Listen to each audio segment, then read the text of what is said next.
বিশ্বকাপ মাঠে গড়ানোর আগে নানা কারণে আলোচনায় ফিফা। টিকেটের আকাশ ছোঁয়া দাম কিংবা প্রত্যাশীদের টিকিট কিনতে না পারার আক্ষেপে বারবারই খবরের শিরোনাম হচ্ছে ফুটবলের অভিভাবক সংস্থা। তবে হাজারো সমালোচনার মধ্যে এবারের বিশ্বকাপকে ইতিহাসের সেরা বিশ্বকাপ হিসেবে আখ্যা দিতে অত্যাধুনিক সব প্রযুক্তি যুক্ত করছে নিয়ন্ত্রক সংস্থাটি।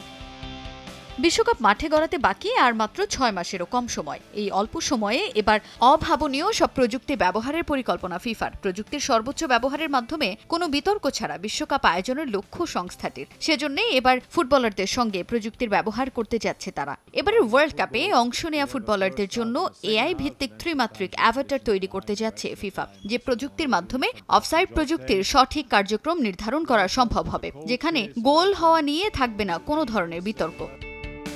যুক্তরাষ্ট্র, কানাডা ও মেক্সিকোতে আয়োজিত বিশ্বকাপে এবার ফুটবলারদের এআই ভিত্তিক 3D ডিজিটাল প্রতিরূপ তৈরি করা হবে। এর ফলে টুর্নামেন্টের সেমি অটোমেটেড বা আধা স্বয়ংক্রিয় অফসাইড প্রযুক্তি নির্ভুলভাবে কাজ করবে। এবারের বিশ্বকাপে প্রথমবারের মতো অংশ নিচ্ছে 48 দল। প্রতিটি দলে আছে 26 জন করে ফুটবলার। প্রত্যেকের শরীরের ত্রিমাত্রিক প্রতিরূপ তৈরি করতে স্ক্যান করা হবে। সব মিলিয়ে 1248 জন খেলোয়াড়ের ডিজিটাল স্ক্যান তৈরি করা হবে। তবে প্রশ্ন হলো, এই ত্রিমাত্রিক অ্যাভাটার কাজ করবে কিভাবে, সে ব্যাখ্যাও দিয়েছে ফিফা। এই প্রযুক্তি ব্যবহারের জন্য শুরুতে খেলোয়াড়কে স্ক্যান করার জন্য একটি বিশেষ চেম্বারে বসতে হবে। মাত্র 1 সেকেন্ডের মধ্যেই শেষ হবে স্ক্যানের কাজ, আর একবারই ফুটবলারদের স্ক্যান করা হবে। তবে এই স্ক্যানিং সম্পন্ন হবে প্রি টুর্নামেন্ট ফটোশুটের সময়। এই স্ক্যান খেলোয়াড়দের শরীরের অংশের মাপ সঠিকভাবে ধরে রাখবে। এর কারণে মাঠে যখন ফুটবলাররা চলাফেরা কিংবা দৌড়াবেন, তখনই এই স্ক্যান করা অংশের সঙ্গে মিলে যাবে তার শরীরের প্রত্যেকটি অংশ।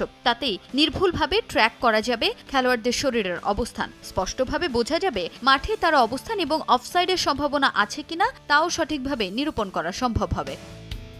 এই প্রযুক্তি মূলত সহযোগিতা করবে ভিডিও সহকারী রেফারিকে। সেমি অটোমেটেড অফসাইড প্রযুক্তি হলো অফসাইড সিদ্ধান্ত গ্রহণের প্রক্রিয়াকে স্বয়ংক্রিয় করার একটি ব্যবস্থা, যার মাধ্যমে আশা করা হচ্ছে ফুটবলারদের সঠিকভাবে স্ক্যান করা হলে কোনো ধরনের বিভ্রান্তির সৃষ্টি হবে না। এই প্রযুক্তির ব্যবহার ইতিমধ্যেই ইন্টারকন্টিনেন্টাল কাপে ফ্লামেঙ্গো ও পিরামিডস এফসির ম্যাচে কার্যকর করা হয়। এর আগে প্রিমিয়ার লিগেও এই প্রযুক্তির আওতায় 30টি ক্যামেরা ব্যবহার করা হয়। তবে ইপিএলে ব্যবহার করা গ্রাফিক্যাল মডেল খেলোয়াড়দের শরীরের সঠিক অবস্থানের সঙ্গে সম্পূর্ণভাবে মেলেনি। তাই আরও আধুনিক প্রযুক্তির ব্যবহার করে ফিফা খেলোয়াড়দের গ্রাফিক্যাল মডেল তৈরি করবে।